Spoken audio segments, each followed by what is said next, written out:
Boa noite, investidores. Estamos aqui para mais um fechamento semanal de mercado, hoje, dia 9 de maio, com meu colega Arilton Teixeira, economista-chefe da Apex Partners. Arilton, essa semana a gente teve bastante dado e, ao contrário das semanas anteriores que a gente vinha aqui exaustivamente repetindo, dados referentes ao mundo pré-anúncio das tarifas, agora a gente teve dado já refletindo, capturando parte do impacto das tarifas e também decisões monetárias importantes nos Estados Unidos e no Brasil, não é? É isso aí. Vamos lá fazer a nosso tour aí pelo mundo aí, começando aí com, primeiro saiu os números da China, vamos conversar sobre a China. A China saiu o PMI, o Caixin de abril, e também vem em linha com o que nós tínhamos falado semana passada.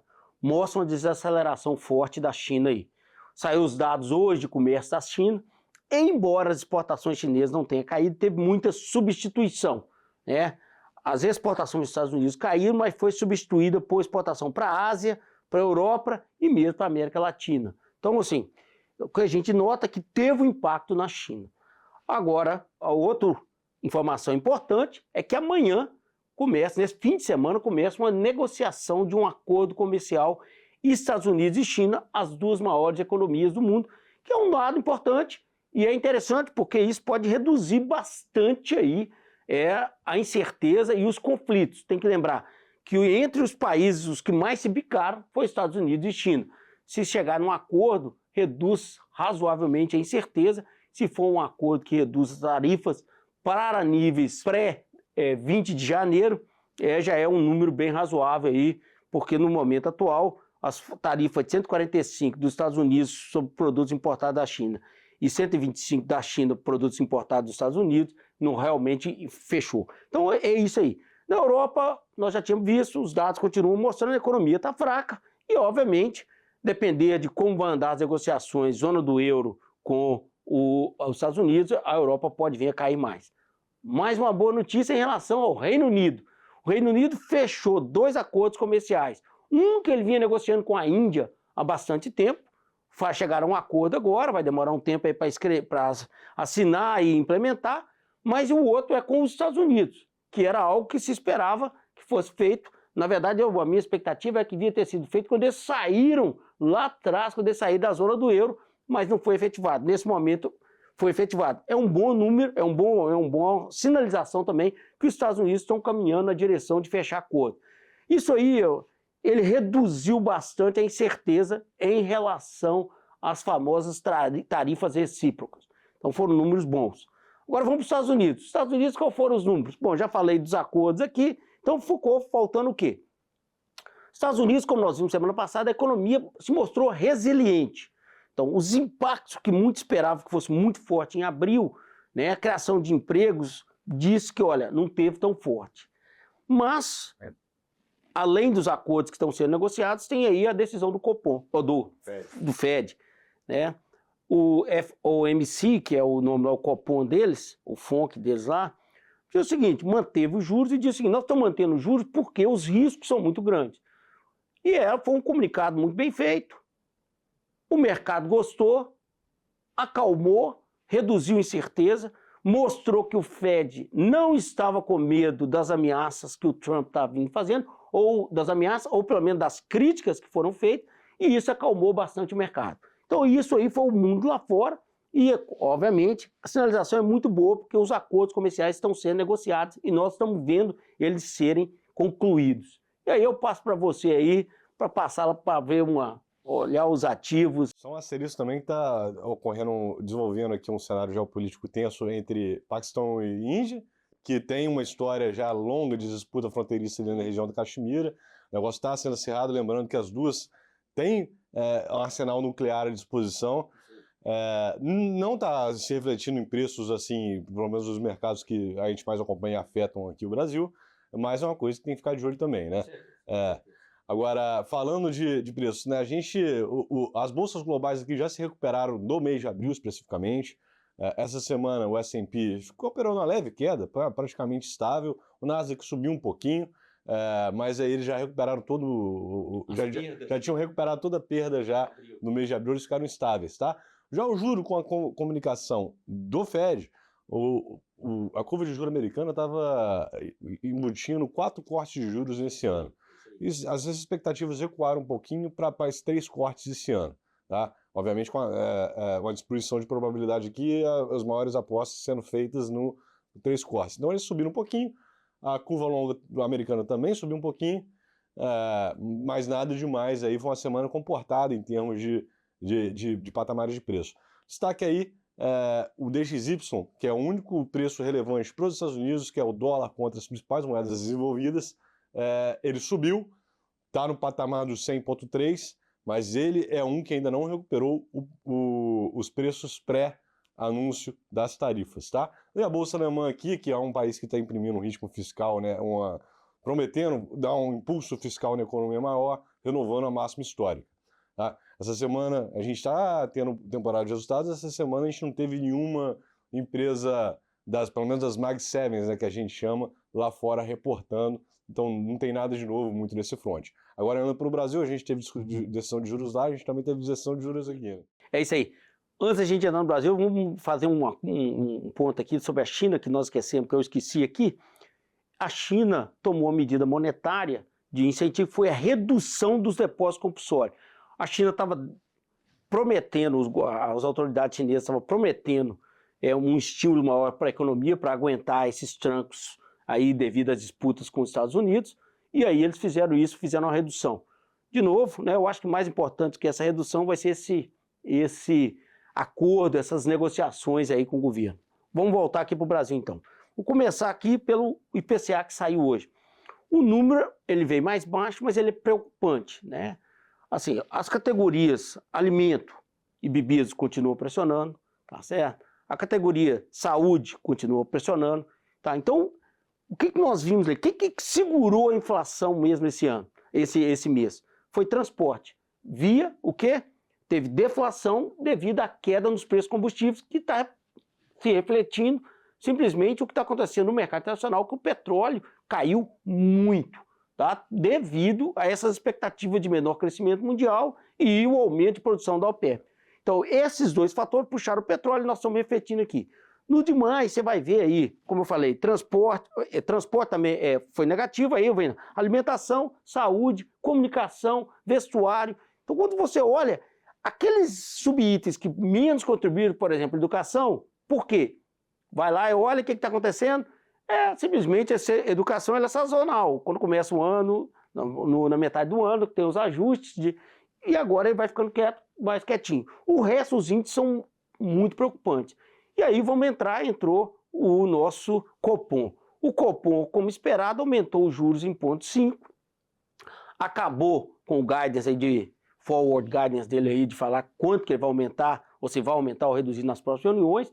Então ele diz, olha, o momento é de incerteza, nós temos risco fiscal aqui dentro e temos o risco fiscal, o risco da guerra comercial lá fora devido às mudanças da política comercial americana. Nesse cenário ele diz, olha, não vale a pena, o risco é muito grande, eu não vou continuar fazendo forward guidance. O que eu vou fazer? Eu vou tomar decisão, reunião por reunião, baseado nos dados que forem saindo. É uma atitude boa porque reduz incerteza e reduz brigas, né? Porque você diz que vai aumentar tanto, a inflação piora muito mais, aí começa a disputa, será que ele vai conseguir ou não vai? Então eu acho que foi um bom sinal, né? O forward guidance foi muito usado no passado recente, e infelizmente foi muito mal usado, né? A maioria das vezes que foi usado, nos Estados Unidos, na Europa, todos eles vieram aí com impactos negativos muito ruins. Então é isso que nós temos. A inflação está alta, ela parece que perde um pouco o ritmo, mas ela é preocupante, tá? Então, e aí a decisão do Copom de aumentar os juros e falar, agora vamos ver o que vai acontecer, eu acho que foi muito razoável.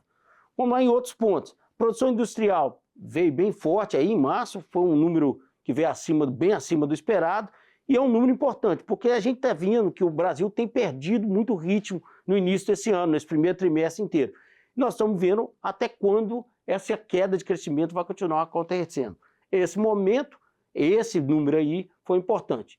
Na semana que vem nós temos outros números, vamos deixar para mais daqui a pouco quando formos discutir, mas nós precisamos de acompanhar para ver se essa perda de ritmo ela vai estancar e a economia vai ou estabilizar ou voltar a acelerar, como já aconteceu em outros momentos aí no passado recente aí desse governo. Mas é preocupante e nós temos que acompanhar.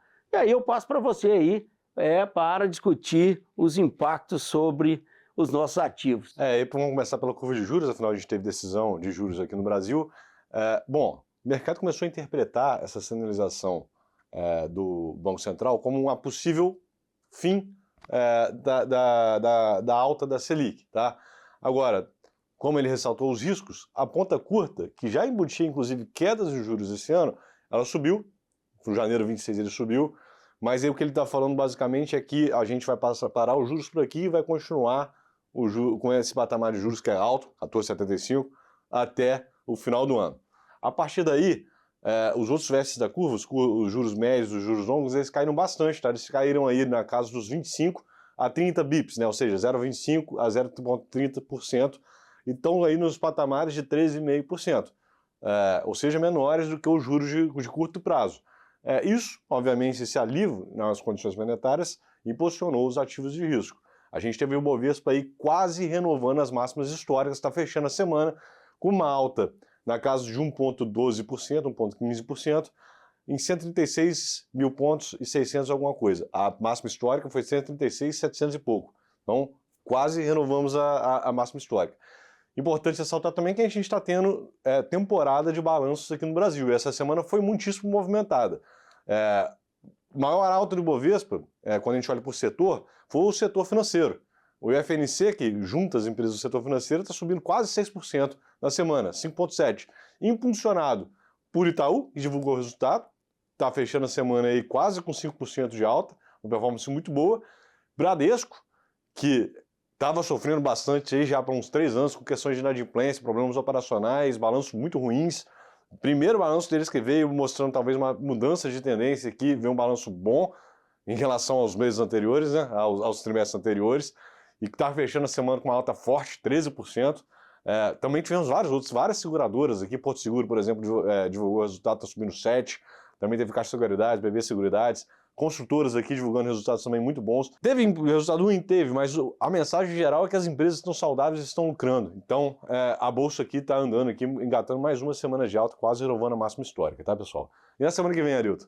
Como eu estou falando, na semana que vem nós temos números importantes. Começa com os Estados Unidos na terça-feira, tem o índice de inflação deles, terça-feira. Para o consumidor na terça, para o produtor na quinta.